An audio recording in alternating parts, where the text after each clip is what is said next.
Hey, what's up, beautiful people? Thank you for joining me. I'm the Spiritual Bodybuilder, and I'm here to talk today about the Virgo new moon at the end of August, August 30th, 2019.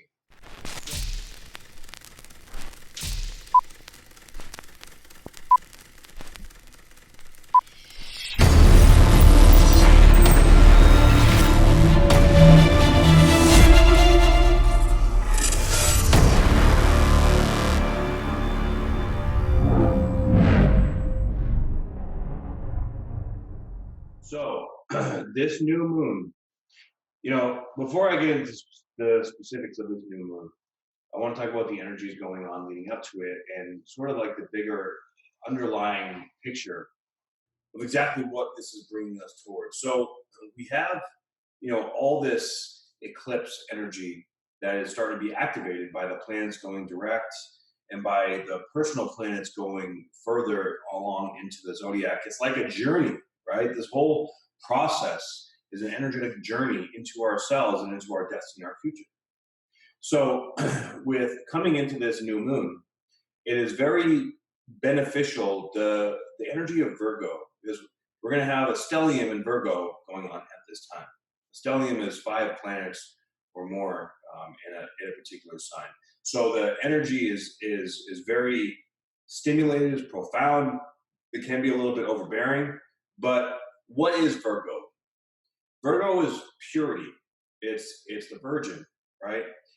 But when you think about a virgin, you may think of naive or innocence, and no, it's a virgin in the sense of purity. So this is a purification process, and a purification in order to bring us to that next level, because we are all meant for something greater. Right now, the universe basically is saying, like, all right, guys, huddle up, gather around, right? We're in this game called life. Like, everybody huddle up, let's go. Gets together, we're getting a huddle, like, all right, guys, look, I know you've been knocked down.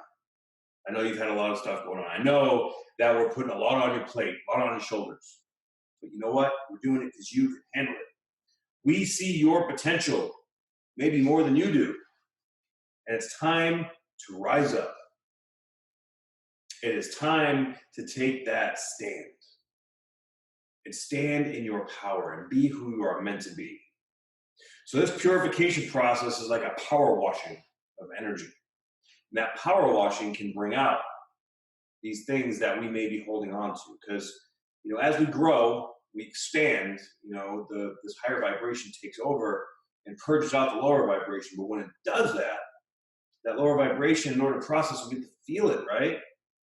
So as we're feeling this stuff, it may feel yucky, but the energy is beneficial. I want you guys to understand that. Okay, so depending if you're enjoying this, having a good time, awesome, like you're in the flow, you're getting it. If you're not, that's okay too.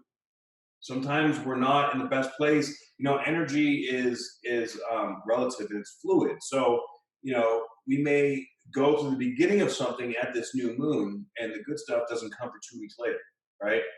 Because really the energy of that new moon is is the lunar cycle. It's that next 28 days. So keep that in mind because there will be situations coming up here that are going to really make you feel vulnerable and trigger you. But I want you to realize and understand that it's going to trigger you, and then there's going to come a point in time where you're going to get past that darkness and that depth. You're going to stand up and you'll be like, yeah, I feel good. And I'm proud of myself because I made it, because I'm doing it. So I'm getting there. Okay, so that's what this is all about. We want to be purified. We have to be purified to get to this next place. And, Saturn and Pluto is making it virtually impossible for us to stay stuck. So we're going to have to work really, really hard to stay in the fucked up position that we're in, if we are in a fucked up position.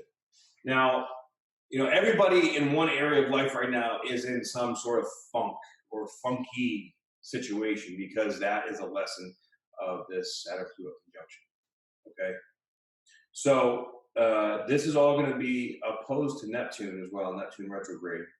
So this is going to be testing, and Neptune in Pisces is very strong. This is his home planet, right? So we have, let's see, Mercury, the moon, the sun, Mars, and Venus all in Virgo.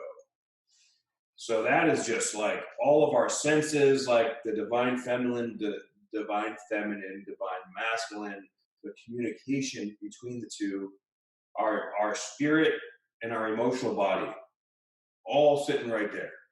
All just like, let's go. Let's get out of all this toxic crap. Let's step up. And you might be tired, and you might be feeling these ascension symptoms, and you might be like, what the fuck? I don't want anymore, but it's a new beginning. Okay. And this new beginning is incredibly beneficial, it's incredibly positive, and it's getting rid of a lot of the crap that we do not need. Let's go into the chart and get into the details of what I'm talking about here. So, let's bring this over here.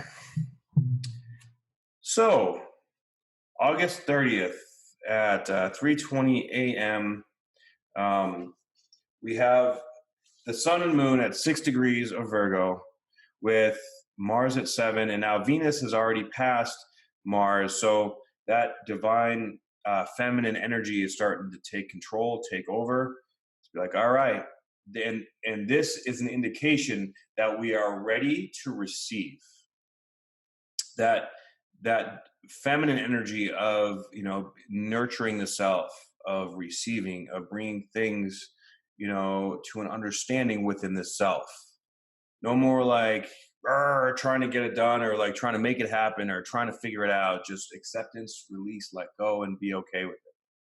All right. Now, Mercury is flying and he's at 2 degrees right now. He's going at about 2 degrees a day. So not too far off. So Mercury's coming through like, all right, what do you guys want to talk about? What are you saying? Now, there are 2 quincunxes, and quincunx is that energy of frustration, of irritation, of like 2 different houses that are not really vibing with each other, that have like a difference of opinion, that both want to go opposite directions at the same time. Now, with that though, that's forcing the energy to sort of find a middle ground, right? So we have Chiron, quincunx to the sun, the moon, and essentially all these planets. So what does that mean? Because we've had a lot of significant Chiron energies going on for this whole entire year since it came into Aries. Now it's at 4 degrees of Aries, and it is bringing up stuff from 6, 7, 8 months ago, right? Maybe even a year ago. And this is sort of like that feeling of like, can I do it? I don't know. I don't have it in me. And then being forced into a position to finding a way, right? Like you feel like you can't do it. You feel like you can't make it happen, but somehow it does. And then afterwards you're like, holy crap, how the hell did I make it through that, right?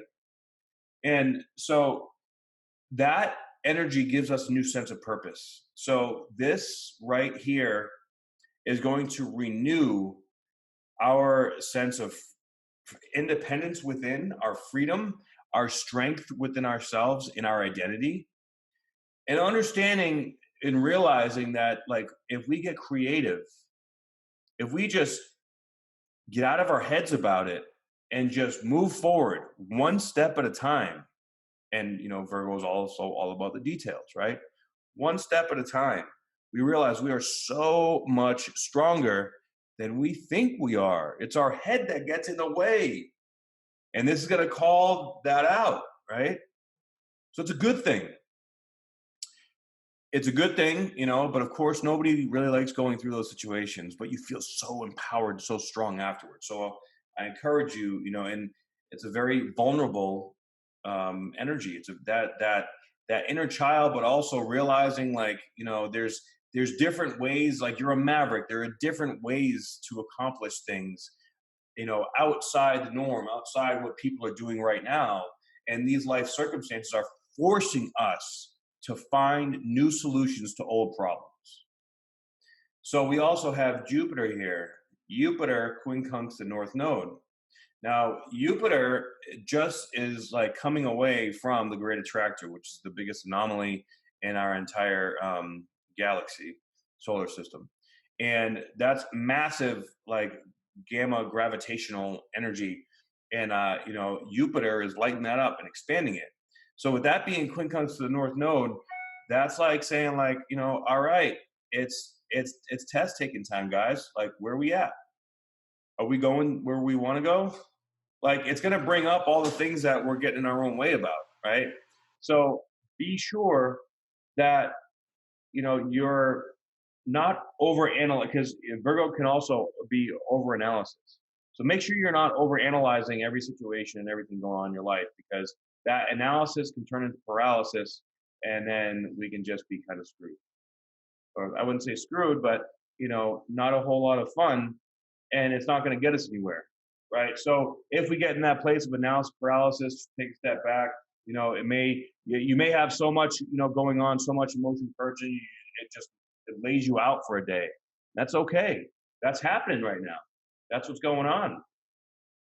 We also have this semi-square from the new moon to the North Node. So a lot of destiny at play here. A lot of energy. Like, what are you going to sit here stuck in the same place, or are you going to move and grow and actually step into who you're meant to be, right?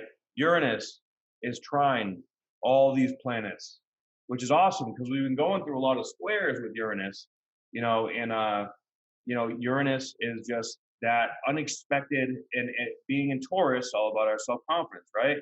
So that's positive information flow going from a retrograde Uranus going within, right? Looking at all the things that we've been learning and growing through in these last 6-7 months or so, and just shining a light in all of our personal plans, all of our more conscious, more superficial type of energy that we feel and see and experience in our day-to-day life, and like being like, hey, here's your answers. Let's go. When you go ahead and face these situations that Chiron quincunx, the new moon, is presenting to you, and you work through it, Uranus comes through with the answer and be like, good job, dude. Keep going. Next. And this is also all trine to Pluto, South Node, and Saturn, which is saying, hey, go ahead, you can let go. Really easy. Like right now is an opportune time to take advantage of this clear communication to that South Node, letting go energy. So with these trines, and those are some of the most powerful energies that are going on right now, this is huge. This is an enormous wake-up call. This is an enormous step forward. This is an enormous sort of like pat on the butt, like, good job, kid. Keep up the good work. Keep moving forward. You're doing it. You're doing the work. So, we need to be proud of ourselves with this. Now, we do have Jupiter square this energy and also square Neptune. So we have this T-square going on with the opposition from Neptune to the new moon, and and then square Jupiter, and then square the new moon there. So that's going to be a little tense. The whole Jupiter Neptune square is a little confusing. It's like, okay, like, we're going to double check and question every single step that you take, every move you make. We're going to give you a whole shitload of options, and you're not really going to know which one. But in that state of confusion, you just need to allow things to flow in almost like finding the organization in chaos. The chaos theory, right? Like, instead of thinking it's coincidence, it's synchronicity. Now, we may not see every synchronicity, but we know that there's a bit higher purpose at play here. And because we know that, this is forcing us to trust more and to have faith, because we know something, but we don't know exactly what it is. And that has to be okay. There's just no way around it. All right? So there we have the new moon in Virgo. It's going to be a very, very powerful, because there's a stellium there. The Virgo energy is going to be very, very strong. So watch yourself for being nitpicky, for being overly critical, overly analytical. Stuff's going to come up, and you may feel off. Just honor yourself, really. And that's sort of like the very bottom line message for all these transits is honor yourself. But when you can when understand and expect how the energy is coming at you, I feel at least that it's easier to flow with and get it understand. Okay, so that is my video for the Virgo new moon. I hope you guys have a fabulous day, and I'll be back again for more awesome content. Peace.